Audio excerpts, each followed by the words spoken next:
Hi అండి. Welcome to SSPJ corner. ఎలా ఉన్నారండి మీరందరూ? నేనైతే చాలా బాగున్నాను.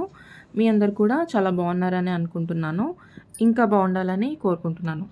సో, చాలామంది నన్ను వీడియో కింద అడిగే కామెంట్స్‌లో ఈటీఎఫ్ గురించి చెప్పమని చాలామంది అడుగుతున్నారు. అంటే బెస్ట్ కదా అని చెప్తున్నారనమాట. నాకైతే కంప్లీట్‌గా దీని మీద జీరో నాలెడ్జ్ అనమాట. కానీ మీరు అడుగుతున్నారు కాబట్టి తెలుసుకొని చెప్దామని చెప్పేసి ఈ వీడియో అయితే స్టార్ట్ చేశాను. నేను దీనికోసం రీసెర్చ్ చేసి అయితే చెప్తున్నాననమాట. ఇందులో ఇన్ఫర్మేషన్ నాకు తెలిసినంత చెప్తాను. బట్ నన్నే బ్లైండ్‌గా ఫాలో అయ్యి ఇన్వెస్ట్ చేయండి అని మాత్రం నేను చెప్పట్లేదు.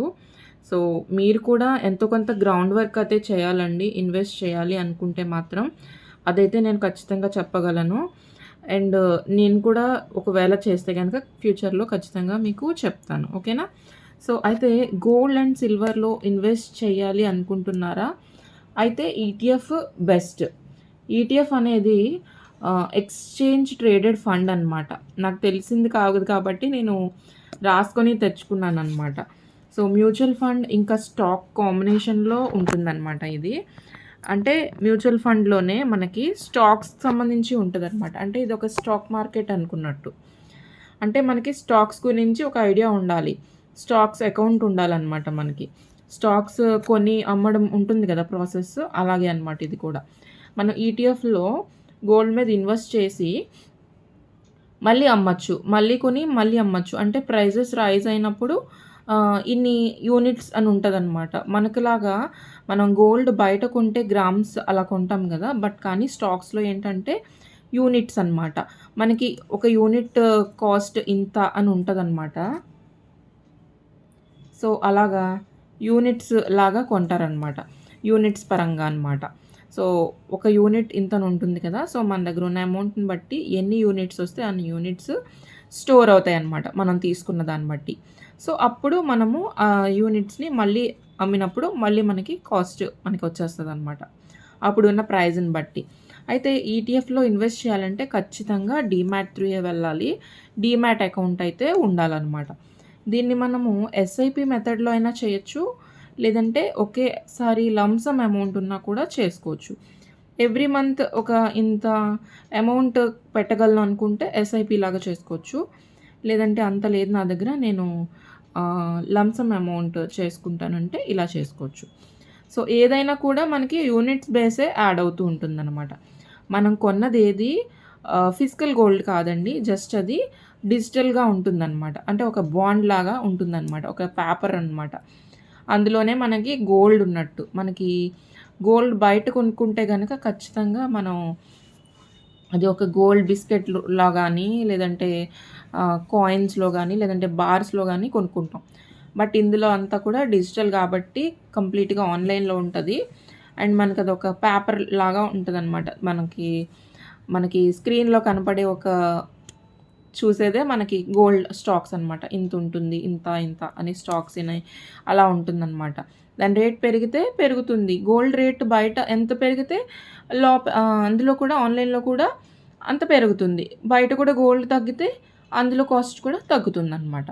సో, అలా ఉంటది. అండ్ దీంట్లో వచ్చేసి మనకి ప్లస్ పాయింట్స్ ఏంటంటే, మనకి ఎప్పుడు కావాలంటే అప్పుడు లిక్విడ్ క్యాష్ అయిపోతదనమాట. లిక్విడిటీ అనేది వచ్చేస్తది. మనకి ఈటీఎఫ్‌లో ఉన్న గోల్డ్ వెంటనే అమ్మేసి మనం మనీ తీసేసుకోవచ్చు. అదే బయట అయితే మనకి ఎంతో కొంత మనకి ఫిజికల్ గోల్డ్ అయితే వీఏ చార్జెస్, మేకింగ్ చార్జెస్ అన్నీ కూడా పోతాయి. బట్ ఇందులో అయితే కంప్లీట్‌గా వచ్చేస్తాయన్నమాట. వెంటనే మనీ కూడా తీసేసుకోవచ్చు. అదే ఒకవేళ మనం ఫిజికల్ గోల్డ్ లోన్ పెట్టుకుందాం అనుకున్నా, మనకి కంప్లీట్‌గా ఎంత గోల్డ్ ఉందో అంత లోన్ అయితే ఇవ్వరు కదా! సో, ఇందులో అయితే మనం అమ్మేసుకోవచ్చు. ఒకవేళ మనం ఫిజికల్ గోల్డ్ అమ్మినా కూడా ప్యూరిటీ తక్కువుంటుంది. అంత రాదు. ఎలా అయినా కొంచెం లాస్ ఉంటది. బట్ ఇందులో అయితే మనకి కంప్లీట్‌గా వచ్చేస్తాయి రిటర్న్స్.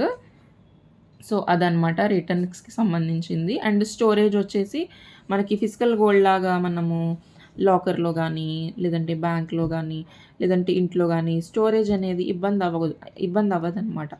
ప్రాబ్లమ్ ఉండదు. స్టోరేజ్ ప్రాబ్లమే ఉండదు. ఎందుకంటే మనము డైరెక్ట్‌గా గోల్డ్ అనేది కొనటం లేదు. మనం గోల్డ్ పేరుతో ఇన్వెస్ట్ చేస్తున్నాం తప్ప గోల్డ్ అనేది మనకి ఎక్కడ కనిపించదు. రేట్ పెరిగితే పెరగడం, తగ్గితే తగ్గడం అలా ఉంటుంది మొత్తం. కాబట్టి స్టోరేజ్ ఇష్యూస్ ఏముండవు. అలాగే మినిమమ్ అనేది ఏముండదండి. మనం ఫిజికల్‌గా కొనాలనుకోండి 1 గ్రామ్ ఆర్ 2 గ్రామ్స్ అలా కొనుక్కోవాలి. బట్ ఇందులో ఏంటంటే మన దగ్గర 100 ఉంటే 100కే కొనుక్కోవచ్చు. 200 ఉంటే 200కే కొనుక్కోవచ్చు. అలాగా చిన్న అమౌంట్స్‌తో కూడా ఈటీఎఫ్ అనేది స్టార్ట్ చేయొచ్చనమాట. సో, ఇదనమాట ఈటీఎఫ్స్ గురించి కంప్లీట్‌గా అయితే. ETF means not physical gold. It's just on paper. అది కూడా మనం మార్కెట్‌లో పెట్టినట్టనమాట. మనం కొనేది ఏదైనా కూడా లాకర్‌లో గానీ, బ్యాంక్‌లో గానీ పెట్టేది కాదండి ఈటీఎఫ్ అంటే. డైరెక్ట్ మార్కెట్‌లో ఉంటది. దాన్ని కూడా ఒక ఫండ్ మేనేజర్ అనేవారు మేనేజ్ చేస్తూ ఉంటారు. మీరు పెట్టిన అమౌంట్‌ని వాళ్ళు ఇన్వెస్ట్ చేస్తారనమాట. ఒక సర్టెన్ ఆహ్, లేదంటే గోల్డ్ షాప్స్ మీద గానీ, లేదంటే మైనింగ్స్‌లో గానీ, ఎక్కడైనా గానీ వాళ్ళు మంచిగా రిటర్న్స్ వచ్చే దగ్గర మార్కెట్‌లో పెడతారనమాట. మీరు ఇన్వెస్ట్ చేసే గోల్డ్ అంతా కూడా. దాన్ని బట్టి మనకి రిటర్న్స్ ఒస్తాయి. సో, ఇది ఎప్పుడైతే మామూలుగా గోల్డ్ ప్రైస్ అవుతుందో అప్పుడు ఈటీఎఫ్ కూడా పెరుగుతది. కానీ ఫైనల్‌గా నేను చెప్పాలనుకునేదేంటంటే, ఈటీఎఫ్‌లో మనకి ఈ గోల్డ్ అనేది లిక్విడిటీ ఉంటుందని చెప్పాను కదా! దానికి ఎక్స్‌పెన్స్ రేషియో ఉంటదండి. అందువల్ల మనకి రిటర్న్ ఇచ్చినప్పుడు 0.03-0.30% అనేది మనకి తగ్గుతుందనమాట. రిటర్న్ వాల్యూ అనేది. ఇదైతే కొంచెం దృష్టిలో పెట్టుకోండి.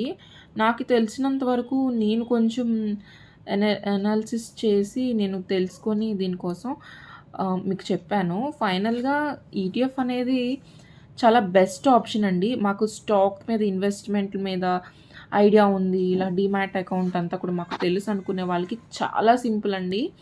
కానీ స్టార్టింగ్ ఏమి తెలీదనుకున్న వాళ్ళైతే కొద్దిగా రీసెర్చ్ చేసే స్టార్ట్ చేయాలండి. అండ్ ఫైనల్‌గా ఏంటంటే మీ దగ్గర మ్యూచువల్ ఫండ్స్‌లో మనీ ఉన్నా కూడా గోల్డ్ మీద ఇన్వెస్ట్ చేయాలంటే 15-20% మాత్రమే ఇన్వెస్ట్ చేయాలండి. ఉంది కదా అని చెప్పేసి నేను 1,00,000 పెట్టేస్తా, 2,00,000 పెట్టేస్తా, 3,00,000 పెట్టేస్తా అలా అనేది చేయకూడదనమాట. ఎందుకంటే మనకి ఇన్వెస్ట్‌మెంట్ అనేది బాగా ఎక్కువ పెట్టినప్పుడు అది పడిపోయే ఛాన్స్ కూడా ఉంటది కదా! పడిపోయినప్పుడు మనకి లాస్ ఒస్తదనమాట. అంటే మాక్సిమం గోల్డ్ ప్రైస్ అనేది పడిపోదు. బట్ కానీ రిస్క్ లేకుండా అనమాట. అదే సిల్వర్ మీద అనుకోండి 10-15% మాత్రమే అంటే కంప్లీట్‌గా మీ దగ్గర మ్యూచువల్ ఫండ్స్‌లో ఉన్న అమౌంట్‌లో 15-20% అండ్ ఇది కూడా అంతే 10-15% మీరైతే ఇన్వెస్ట్ చేసుకోవాల్సుంటది. మ్యూచువల్ ఫండ్‌లో మనీ అయితే ఇన్వెస్ట్ చేసేస్తారు.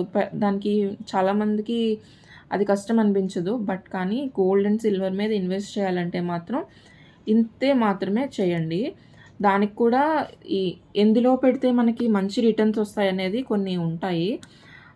అంటే టాటా అని అలా కొన్ని ఉంటాయి కదా! టాటా అని లేదంటే సమ్ ఎస్‌బీఐ అని అలా నాకు క్లియర్‌గా తెలీదు. అలా ఉంటాయి కదా! అందులో బెస్ట్ ఎందులో రిటర్న్స్ వస్తాయనేది చూసుకొని తీసుకోవాలనమాట. మీరు అడిగారు కాబట్టి చేశానండి ఈ టాపిక్. నాకు క్లియర్ ఇన్ఫర్మేషన్ లేదు. ఖచ్చితంగా ఇన్వెస్ట్ చేయండి అని నేను చెప్పట్లేదు. ఇన్వెస్ట్ చేయాలనుకుంటే మాత్రం కొంచెం రీసెర్చ్ చేసి ఇన్వెస్ట్ చేయండి. ఫస్ట్ ఒక 50, ఒక 100 లేదంటే ఒక 200 ఇన్వెస్ట్ చేసి చూడడంలో తప్పైతే లేదు కదా అని నేను అనుకుంటున్నాను. వెంటనే పెరిగిపోయినట్టు, ఇంత లాభాలొచ్చినట్టు అయితే మనకి ఎక్కడ కనిపించదు. బట్ కానీ చూస్తూ ఉండాలనమాట. పెద్ద పెద్ద అమౌంట్స్ కాకుండా మనకి ఈ ఛాన్స్ ఉంది గదా! జస్ట్ ఒక 150, 100 అలా పెట్టి కూడా మనం ట్రై చేయొచ్చు కాబట్టి ట్రై చేసడానికి బెటర్ ఆప్షన్ అనే చెప్తాను. ఇది గనుక వర్క్ అయింది అంటే గనక మనకి ఫిజికల్ గోల్డ్ గానీ, లేదంటే ఆర్నమెంట్స్, లేదంటే బిస్కెట్స్ ఇవన్నీ కూడా చాలా తక్కువే అండి దీనికన్నా. ఎందుకంటే దీంట్లో మనకి లిక్విడిటీ ఉంటది కాబట్టి. అర్థమవుతుంది కదా! మనకి వీఏ చార్జెస్, జీఎస్టీ ఇవన్నీ కూడా పోకుండా ఉంటాయి. డైరెక్ట్ మనం గోల్డ్ కొనుక్కోం కాబట్టి. సో, మాక్సిమం నేను చెప్పాలనుకున్నదంతా చెప్పాను క్లియర్‌గానే. మీకు అర్థమైందని అనుకుంటున్నాను. వీడియో నచ్చితే లైక్ చేయండి. అలాగే ఏమన్నా మిస్టేక్ చెప్పుంటే గనక చూసి చూడనట్టు వదిలేయండి అంతే. ఓకేనా? సో, ఇదండి ఇవాల్టి వీడియో. మీకు ఏమాత్రం ఇన్ఫర్మేటివ్‌గా ఉంది అనిపించినా ఖచ్చితంగా లైక్ చేయండి. అలాగే మన ఛానల్‌ని సబ్స్క్రైబ్ చేసుకోకుండా చూసే వాళ్ళ పర్సెంటేజ్ ఎక్కువగా ఉంది కాబట్టి ప్లీజ్ సబ్స్క్రైబ్ చేసుకొని చూడండి. ఓకేనా? థాంక్స్ ఫర్ వాచింగ్ అండి. See you in the next video. By.